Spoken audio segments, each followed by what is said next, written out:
le atua o le ata papa aveloa o le ute vavai atu o le fato a manu mai lunga le case ko ngwa le nga ka pisa e le so le ka ko pisa le case le nta I think last year or the year before a le fato ato e manu mai le lunga le case le ai mana tua mai fo ile ata wa ma fa fo mai le atu o le unu wa I case lava le na lau manu I ai le tangi le tamale le no fo au se talia o mowate ino na fa sa mo al tamale anke lu o ye topu wale o ngar kangi lea originally lena avatu tu sa yo le post fo ile la lena na mai ka kala nga post nga avelunga pengi me ni kupe nga ke la foa e pe tu tongi ai ni leo le ta ua masua fora wori ia le pe ka inga nga ngalo li atau le fa ko ako e mau manu mai le lunga se o sa I linga tu pata tu le ha pata o sa fa ke foi au fa pe e lunga e ko mangu mai lunga ngim ka upu ale ke vai ako le wa ave de kangi de kangi fo ngai a kupa I sapangi ia ma toni te vanga e kusa ma sa nga fo pare mia len ko ia la wo foi le kusa la nga ko ia lunga le post fo le nga fa e morio ia wa ka morio la nga la sa ia le ngo o morio a ko la vai lunga le post ia fa penga fo ia le kupe molongaka o ngale sa ka ko umala vai ai wala ngai el memo mo fo le sia kai nga o le ka ko pisal ka upule ele ia la se ka un fa nga morio e esele le post pe fa mangingo I lunga le Facebook ele o sanga Facebook le so le lang ka wa ngai umala vai ka ko kala ma ngai e wala nga longa aka ia ele se aka fai po se aka o la ka mo ia a wa vela nga ma me o le wa ngau fa nga le menga e nga ele la kangi fa sanga le palmier kai mingai ai e ka kau fo nga koso aku ma a fa pe fa la ka fa ka nga wala nga vai ko la sumar fa le fengele bala nga le fa msinga le wa ka nga koso aku mo le o ko e fengenge le nga ka nga su nga ia ai faisang kala por ambenga le ave lalo le post mo faisang a baku se mau vo le mau kingo sa kam foi esen mele wa ele yes me fa penga nga fai e morio ila no ka mien ko po meia a ko nga wa lunga langa po kala ma fa kali ai le fa sa o pe kam foi alu Facebook e fa mangingo ai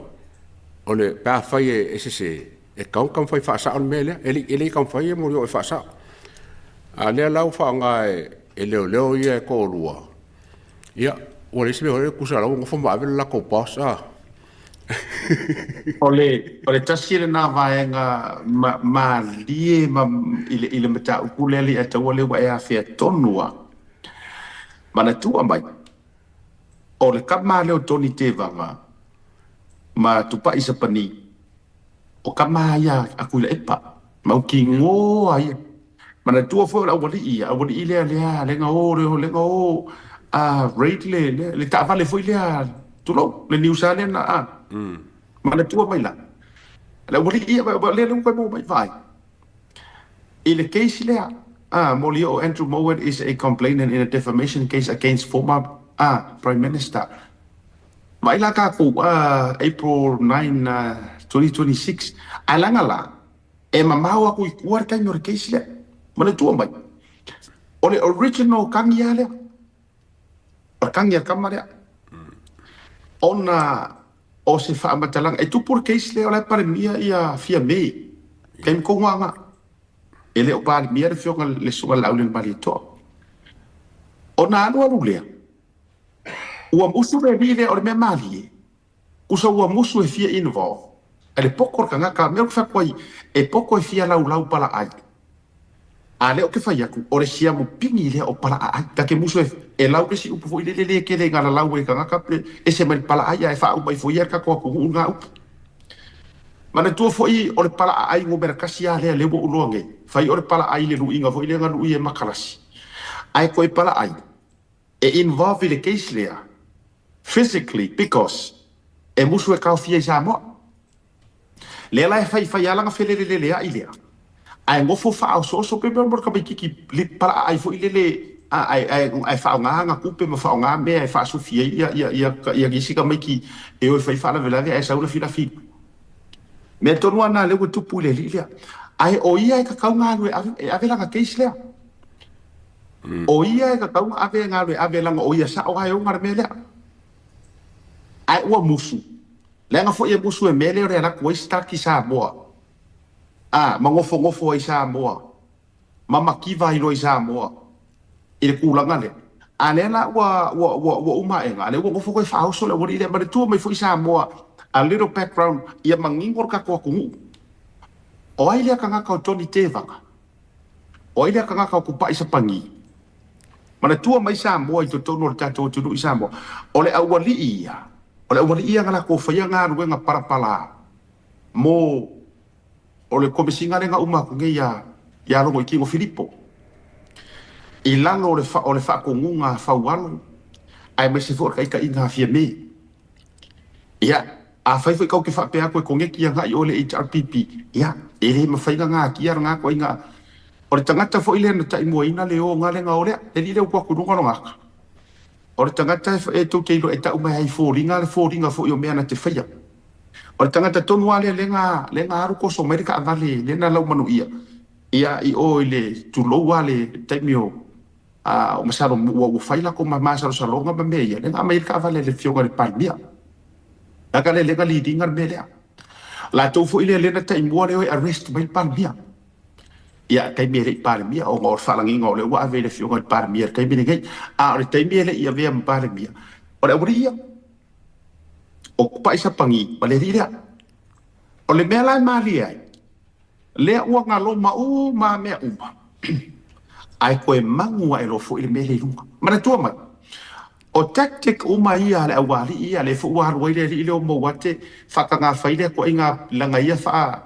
le fa foringa le ma ko piket le bele tau foi mela na fa sala longa ia fai mai ni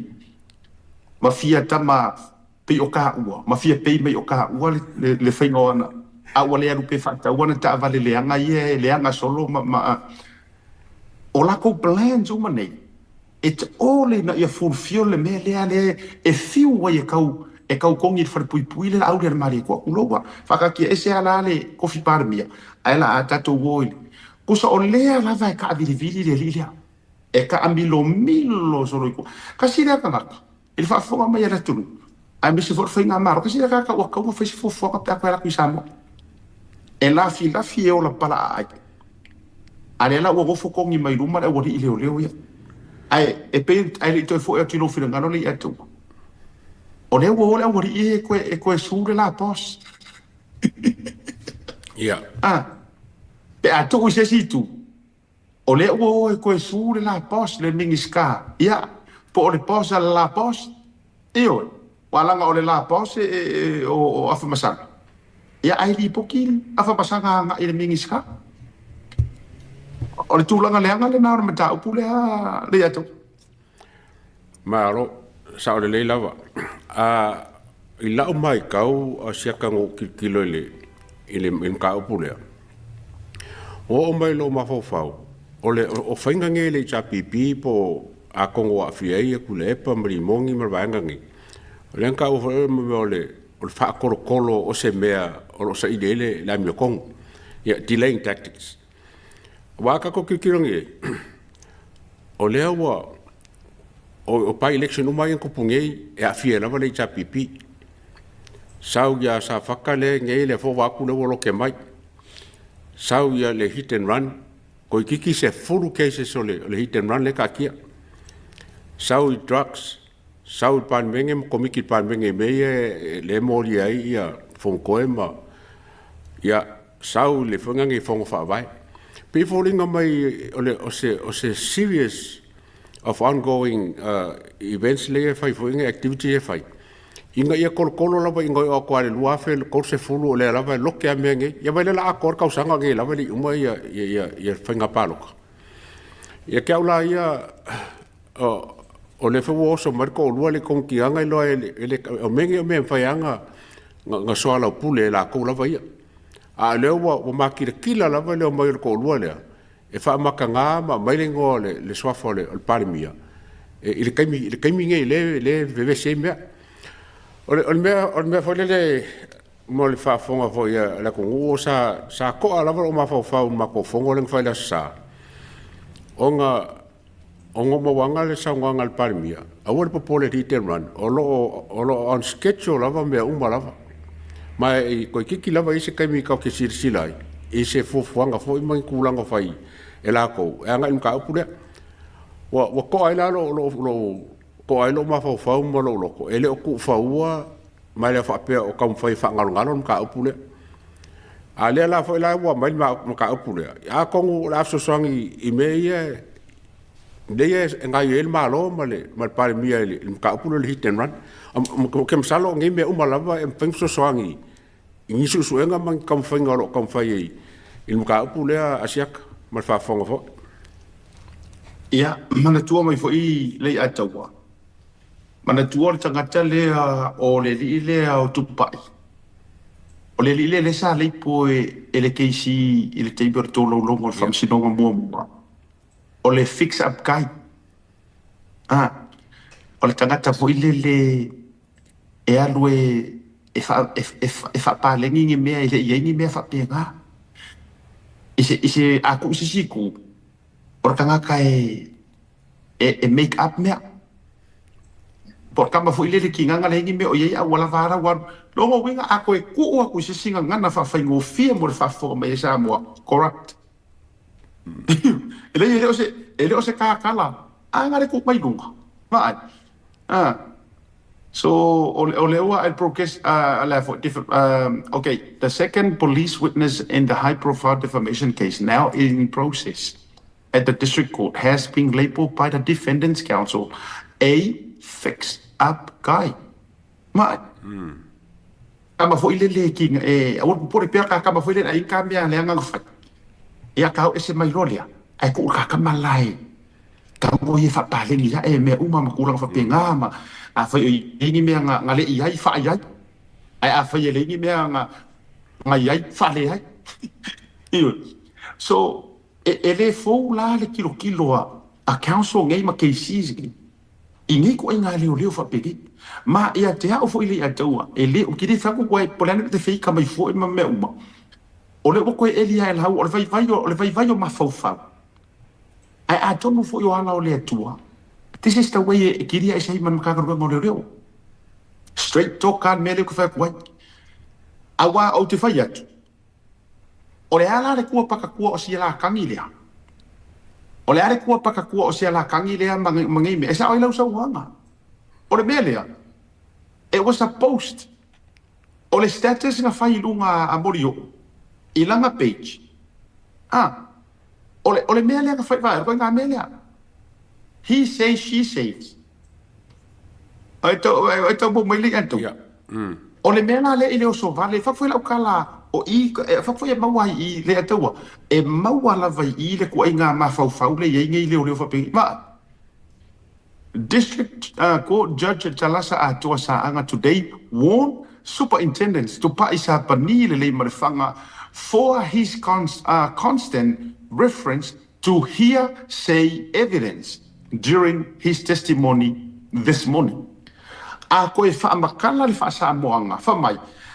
e faafia lava nga won malapaka i kama i fa masingo ya kalasa a kore i le kupa i lo fai so o au kala ia ma e fa pe mai nga o fa alongo o fai mai nga o fa alongo o fai mai la paka i do fa masingo o ki fai mai so o nga me o sei ai ka ngoi fai mai au kala nga o va ai nga o fa alo o nga o kumo kilo i nga o pa nga o kango i o ia lea mana tuala ele ola ua o ngale post lea o le post ale ri leo Andrew Mowate